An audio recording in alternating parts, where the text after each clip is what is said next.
നമസ്കാരം. Sreenarayana Guru open university degree 3rd semester ക്ലാസ്സുകളിലേക്ക് സ്വാഗതം. ഇന്ന് നമ്മൾ ഡിസ്കസ് ചെയ്യാൻ പോകുന്നത് സ്ട്രെസ് മാനേജ്മെന്റ് പേപ്പറിലെ രണ്ടാമത്തെ ബ്ലോക്കായ coping with stress and building റെസിലിയൻസിലെ രണ്ടാമത്തെ യൂണിറ്റ് ആയ ബിൽഡിംഗ് റെസിലിയൻസ് എന്ന പാഠഭാഗമാണ്. റെസിലിയൻസ് ആദ്യം നമുക്ക് റെസിലിയൻസ് എന്താണെന്ന് നോക്കാം. ജീവിതത്തിൽ മാറ്റങ്ങളും നഷ്ടങ്ങളും നേരിടുന്നത് സ്വാഭാവികമാണ്. ചിലപ്പോൾ ചെറിയ കാര്യങ്ങൾക്കായിരിക്കാം, അല്ലെങ്കിൽ ചിലപ്പോ വലിയ പ്രകൃതി ദുരന്തങ്ങൾ പോലെയുള്ള വലിയ കാര്യങ്ങൾക്കൊക്കെ ആയിരിക്കാം നമ്മൾ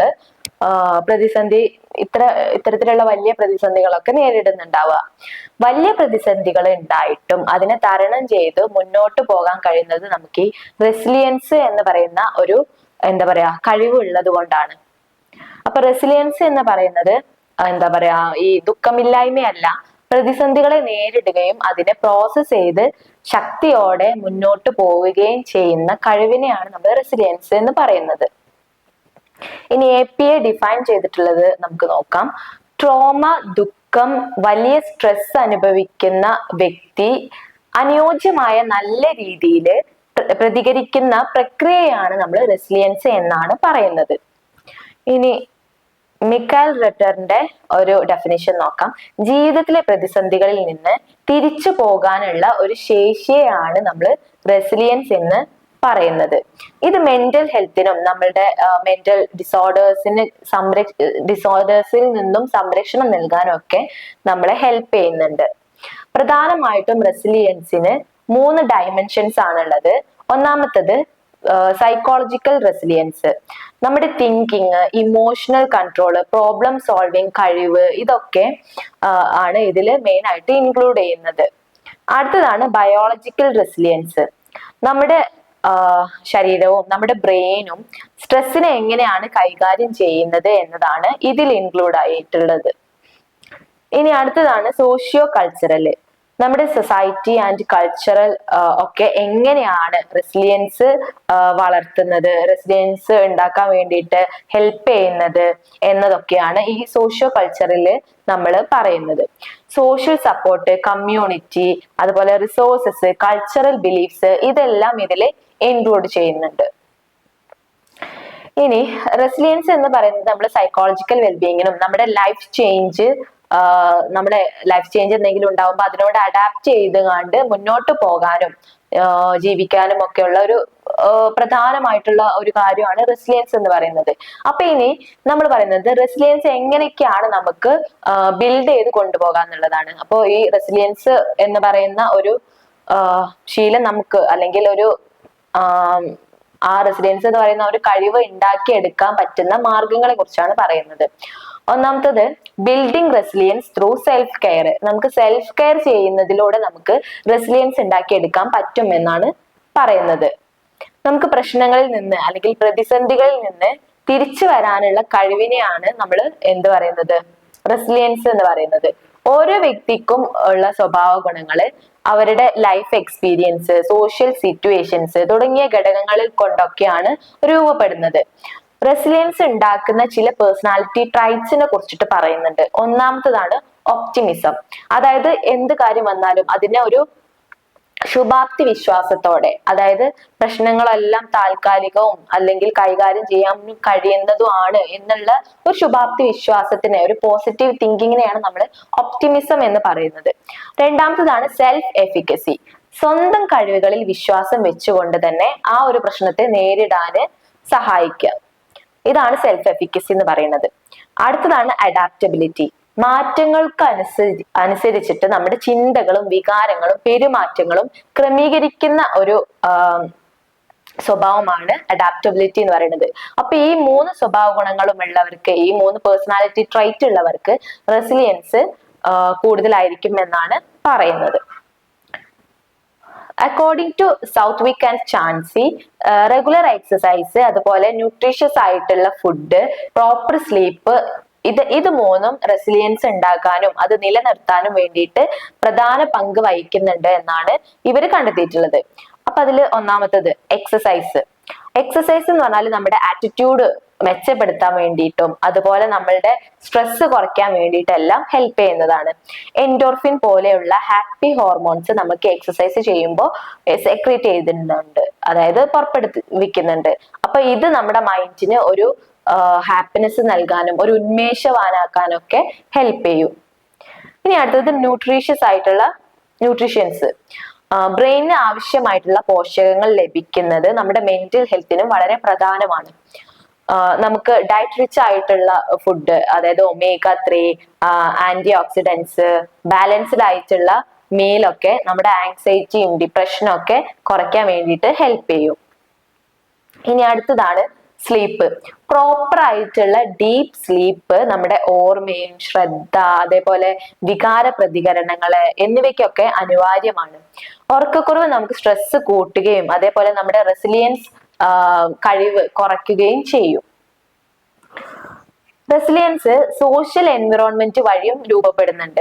അതായത് ഇപ്പൊ നമ്മള് നല്ല സുഹൃത്തുക്കള്, നല്ല കുടുംബാംഗങ്ങളൊക്കെ ഉണ്ടാകുമ്പോൾ ശക്തമായിട്ട് ഇവരുമായിട്ട് ഒരു ബന്ധം ഉണ്ടാവുന്നവർക്ക് നമുക്ക് മെന്റൽ റിലീഫ് ഒക്കെ തരും. ഇവരുടെ അടുത്ത് നമ്മൾ എന്തെങ്കിലും പ്രശ്നം ഉണ്ടാകുമ്പോൾ നമ്മൾ അവരുടെ അടുത്ത് നമുക്ക് സംസാരിക്കുകയും ഇതുവഴി നമുക്ക് റെസിലിയൻസ് പവർ കിട്ടുകയും ചെയ്യും.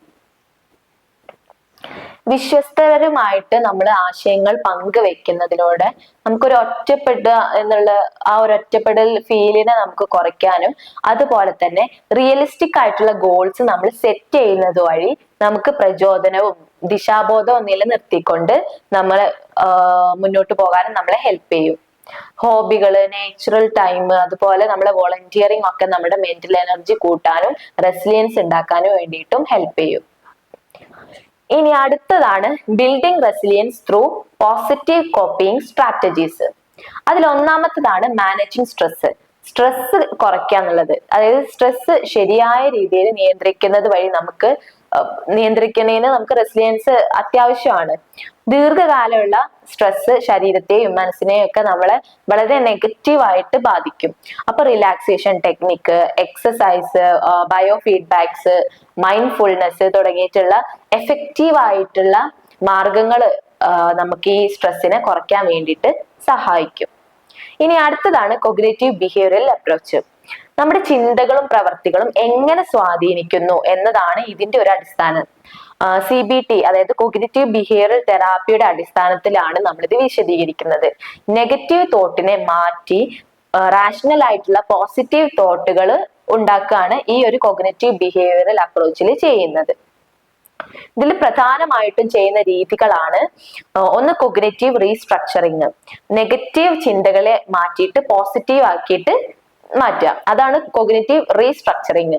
അതിന്റെ സ്ട്രക്ചറെ, ആ നെഗറ്റീവ് ആയിട്ടുള്ള സ്ട്രക്ചറിനെ മാറ്റി പോസിറ്റീവ് ആക്കി വെക്കുക. അടുത്തതാണ് പ്രോബ്ലം സോൾവിങ് ട്രെയിനിങ്. പ്രശ്നങ്ങളെ ഫലപ്രദമായിട്ട് പരിഹരിക്കാനുള്ള മാർഗങ്ങൾ കണ്ടെത്തിയാണ്ട് അതിന് ഉള്ള ട്രെയിനിങ്ങും കാര്യങ്ങളൊക്കെ പഠിപ്പിച്ചു കൊടുക്കുക. അടുത്തത് സ്ട്രെസ് ഇനോക്കുലേഷൻ ട്രെയിനിങ്.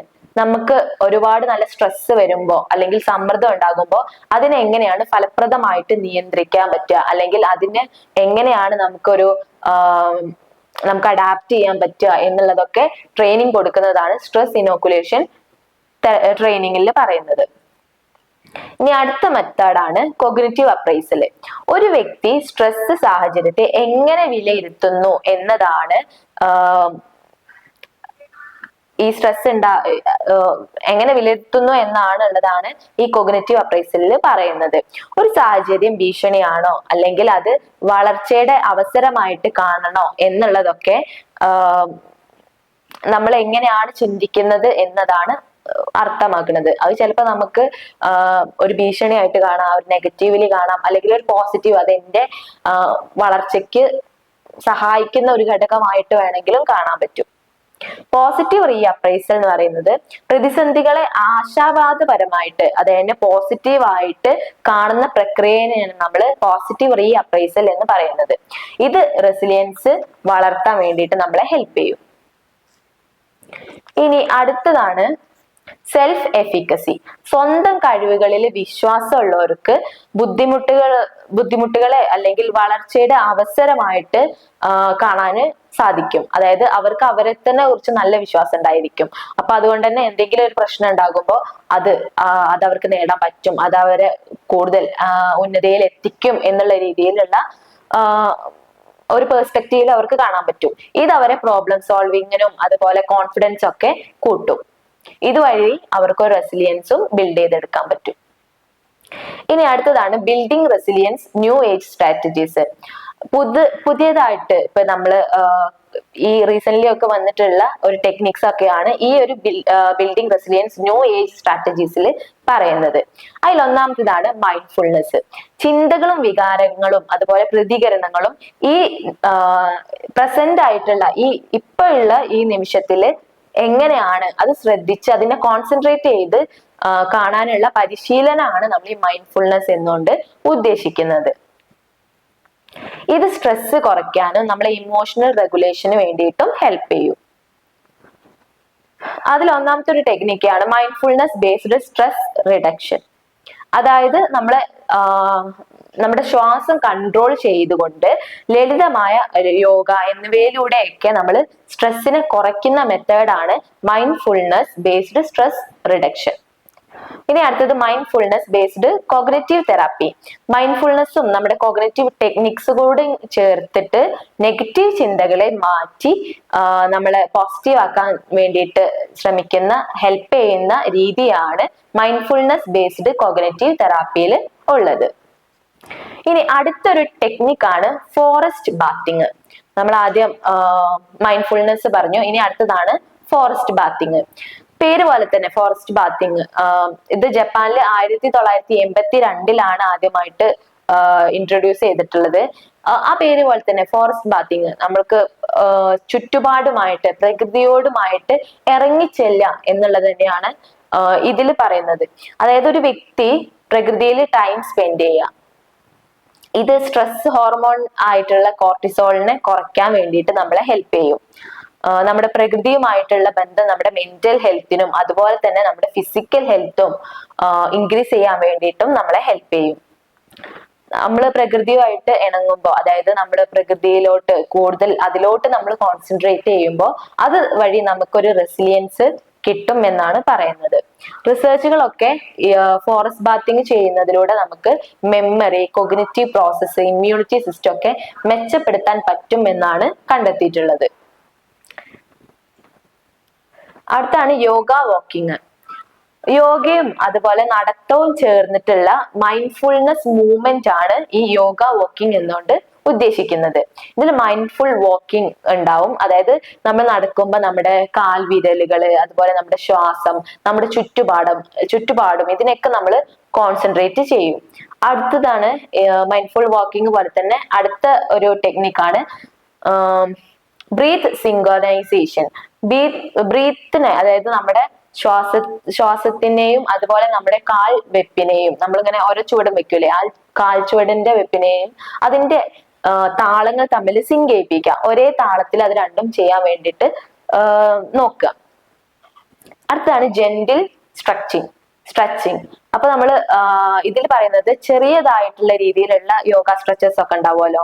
ഇപ്പൊ നമ്മുടെ കൈ, അതുപോലെ നമ്മുടെ ആം, ഇതിന്റെയൊക്കെ ചലനങ്ങൾ ചെറിയ രീതിയിൽ നമ്മൾ ഉൾപ്പെടുത്തും. അതാണ് ഈ ജെന്റിൽ സ്ട്രെച്ചിങ്ങിൽ പറയുന്നത്.